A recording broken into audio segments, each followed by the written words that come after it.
Marion Barter was a vibrant and accomplished woman, a dedicated teacher and a mother of two. But on June 22, 1997, her life took a mysterious and chilling turn. That day, she was last seen in Southport, Queensland, where she was dropped off at a bus stop en route to Brisbane Airport. She planned to embark on a long-term vacation to England, but she was never seen again. Her disappearance has since become one of Australia's most perplexing true crime cases, filled with baffling clues, frustrating dead ends and unanswered questions. Born on October 3, 1945, Marion grew up in Australia with her parents and three sisters. In 1967, she married professional footballer Johnny Warren, but the marriage ended 2 years later. She later married Stuart Brown, the father of her two children, Sally and Owen.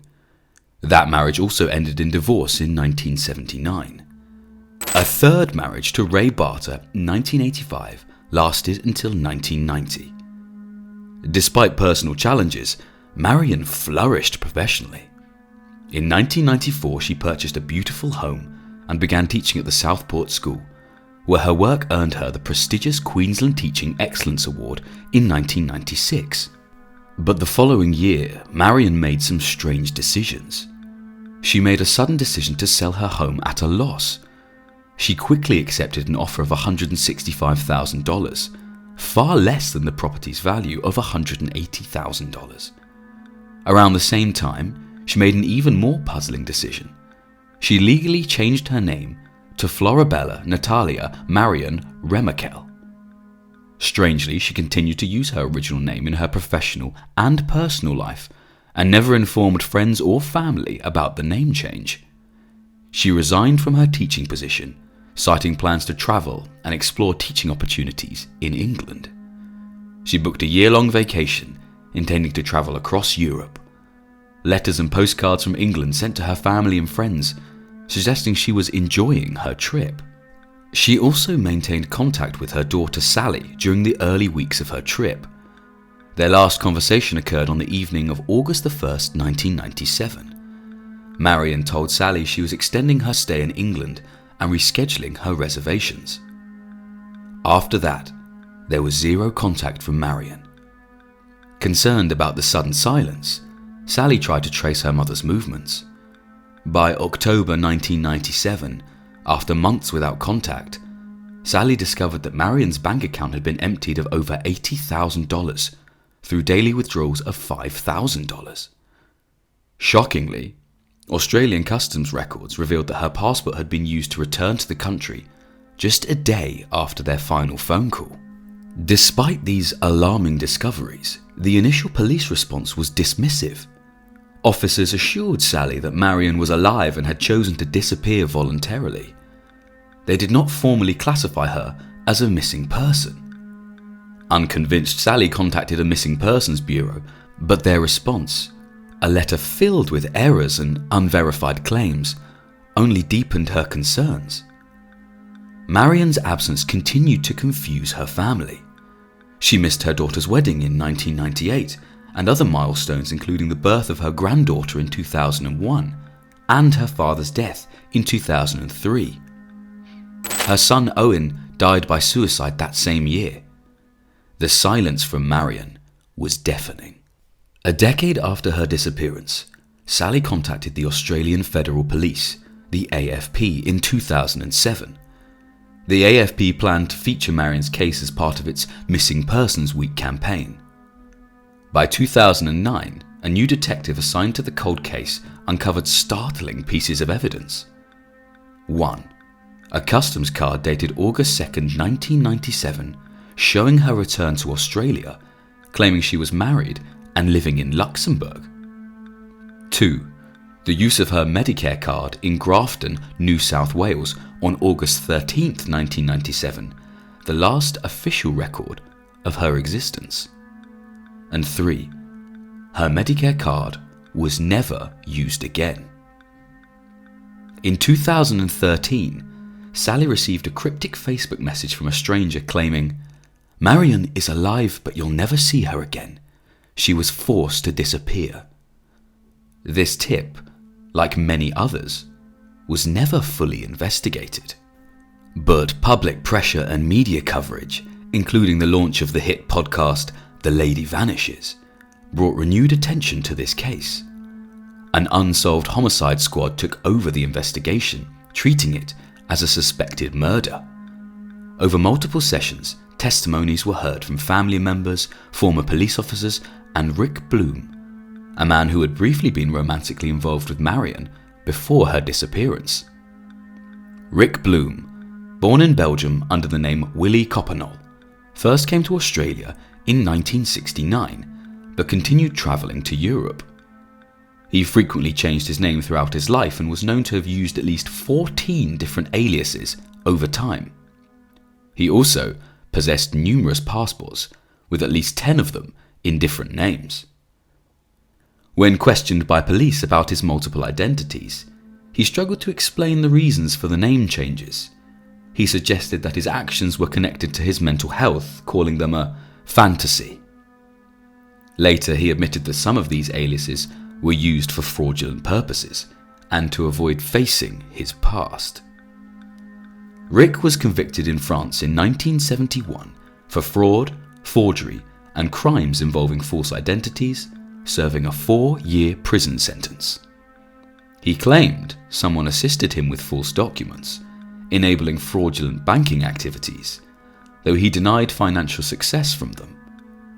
After his release, Rick returned to Australia, married a woman named Diane, and had 2 children. Although Diane knew about some of his aliases, she was unaware of his previous marriages, children, or his relationship with Marion. In 1997, Rick met Marion through a newspaper ad using the name Fernand Remakel. Describing himself as a lonely man looking for marriage, he proposed to Marion and asked her to start a new life with him in Luxembourg. Within months, Marion changed her name to Florabella Natalia Marion Remakel and obtained a passport under this identity.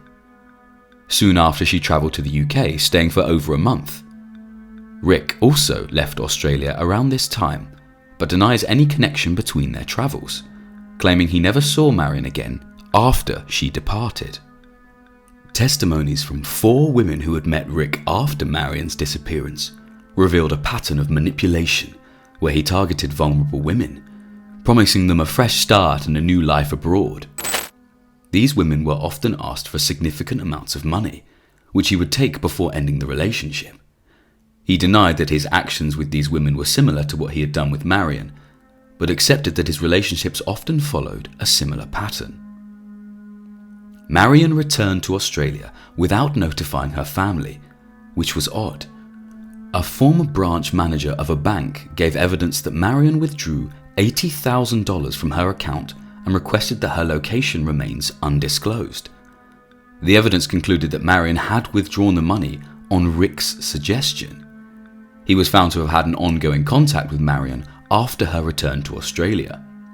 Yet he remains deliberately uncooperative with the investigation, refusing to reveal any crucial details. The investigation into Marion Barter's disappearance has been extensive, with numerous checks conducted by police to confirm her whereabouts. But there has been no evidence of her existence post-October 1997. It has been concluded that Marion has died, though the cause, manner, and place of death remain unknown. The police continue to investigate the case as an unsolved homicide. Meanwhile, a $500,000 reward remains on offer for any information regarding the case. Decades later, this mystery remains unsolved, leaving her family and investigators searching for answers to one question only. What really happened to Marion Barter?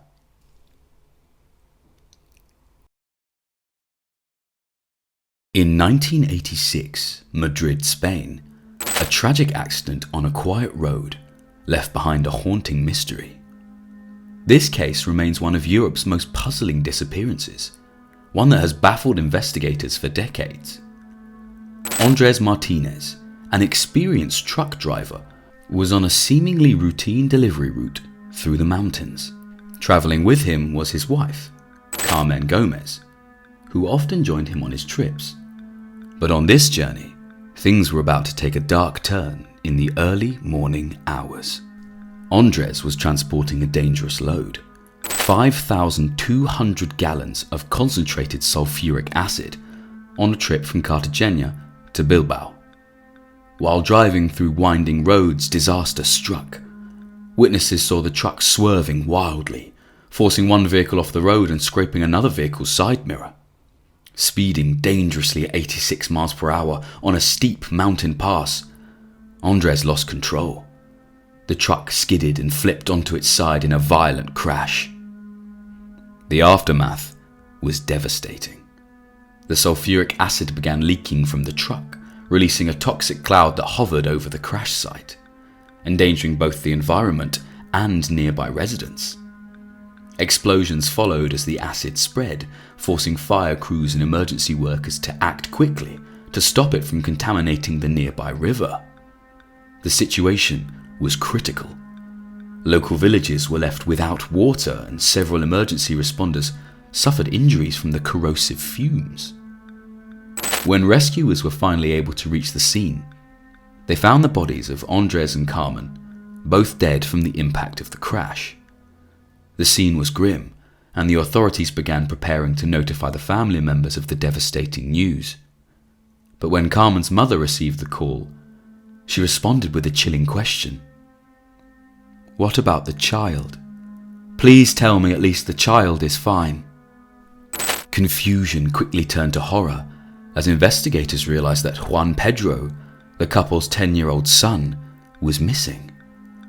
Authorities had not known he was traveling with them, and no trace of him could be found at the scene. The truck was completely destroyed, and the only remnants were the two bodies.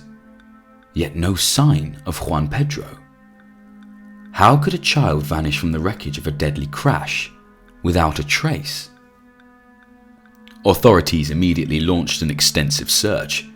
They scoured the area for days, covering an 18-mile radius, using search dogs, helicopters and ground teams. They discovered clear evidence that a child had been in the truck, including children's cassette tapes, clothing and personal belongings. However, despite exhaustive efforts, Juan Pedro remained missing. Theories began to surface, with some suggesting that the force of the crash might have thrown the child from the vehicle before it hit the ground. Others wondered if the sulfuric acid spill could have somehow consumed his remains. But toxicologists dismissed this theory after conducting tests that showed it would have taken days for acid to begin affecting human remains, making it highly unlikely that Juan Pedro could have been dissolved by the acid. There were no signs of him in the area, no footprints, no clues. Authorities even moved the wreckage with cranes and excavators, hoping to find a hidden body beneath the debris, but their search turned up nothing. Theories continued to circulate, and the case only deepened in mystery. Was there more to the crash than met the eye? Was the high speed of the truck a result of mechanical failure, or was there something more sinister at play? As the investigation progressed, new evidence began to surface. The truck that Andres had been driving was equipped with a tachograph, a device that records the speed and movement of a vehicle, commonly used in trucks to monitor behavior. The tachograph data allowed investigators to reconstruct a timeline of the trip. Andres and Carmen had made several stops for fuel and rest, and witnesses confirmed that their son was traveling with them. The data also revealed something that was both perplexing and unsettling. In the final 80 minutes before the crash, the truck made 12 sudden stops, varying from 1 to 20 seconds each. The speed also fluctuated dramatically, with no clear reason for these erratic movements. The absence of traffic congestion or accidents in the area raised more suspicions. A year later, heroin was found in the truck's tanker. Andres' family revealed he had received threatening calls from a criminal group before the crash, forcing him to transport drugs.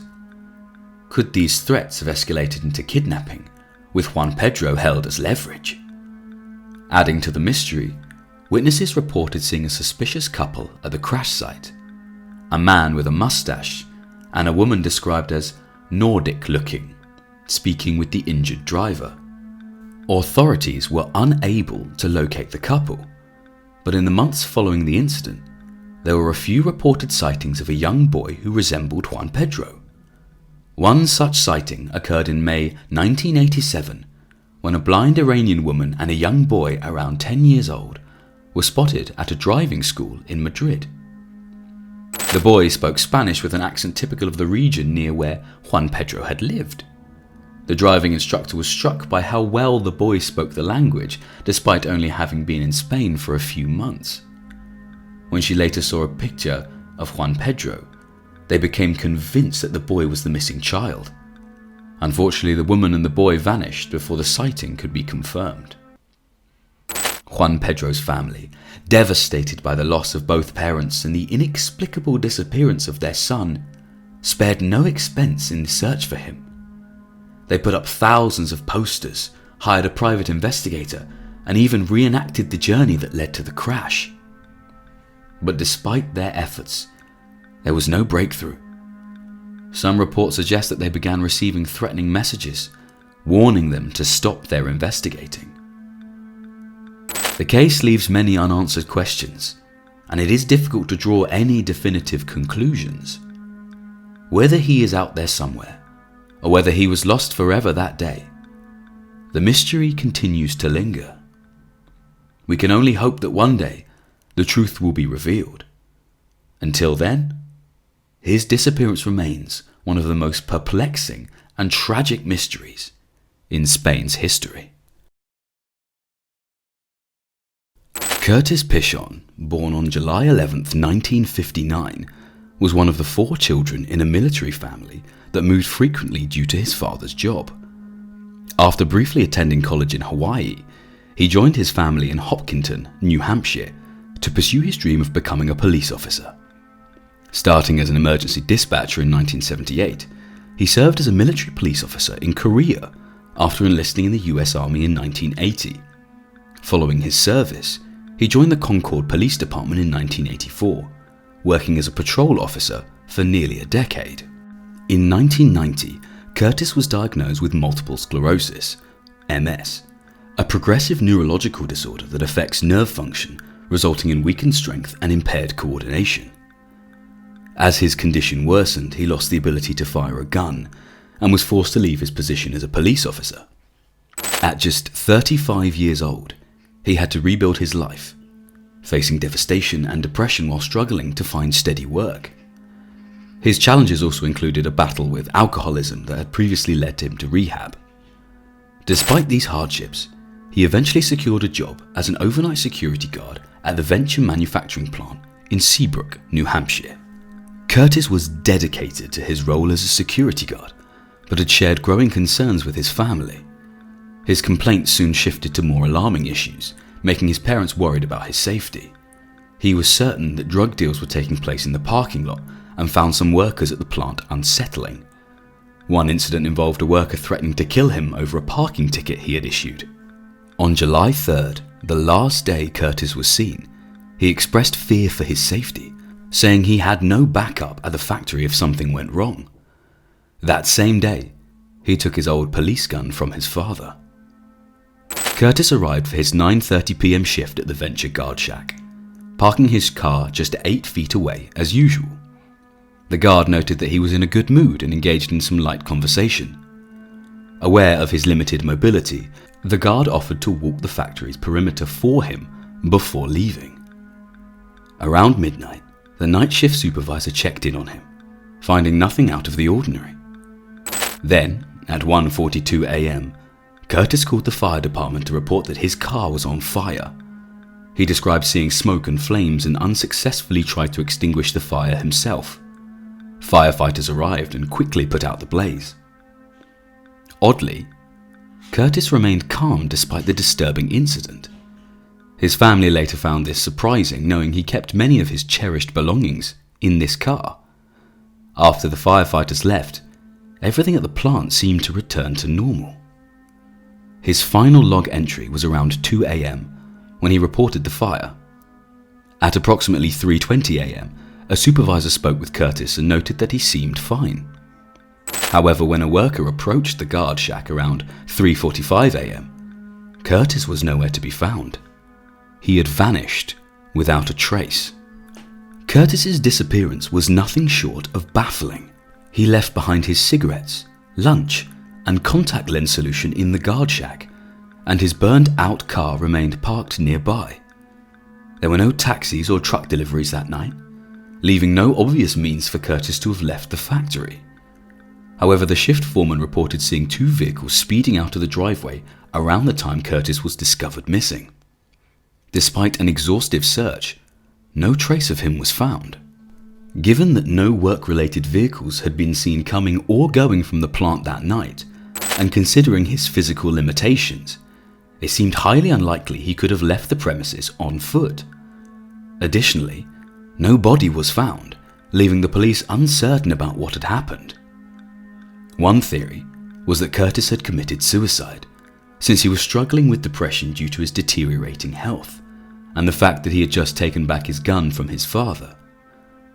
However, Curtis did not typically carry a gun on his shift, and when his family searched his apartment, they found the gun he had taken from his father. Also, given his severely limited mobility, it would have been nearly impossible for Curtis to walk far enough to end his life, especially without a body ever being found. Additionally, it seemed highly unlikely that Curtis would have arranged for someone to pick him up that night, as it would have been too far for him to walk from the guard shack to the main road. He also had plans in the near future that suggested he had reasons to live. He was looking forward to a family trip later that month, had made an appointment with a car dealer for the following week to buy a car, and had even purchased a lottery ticket for the next day. On the surface, at least, it appeared that Curtis had things to look forward to.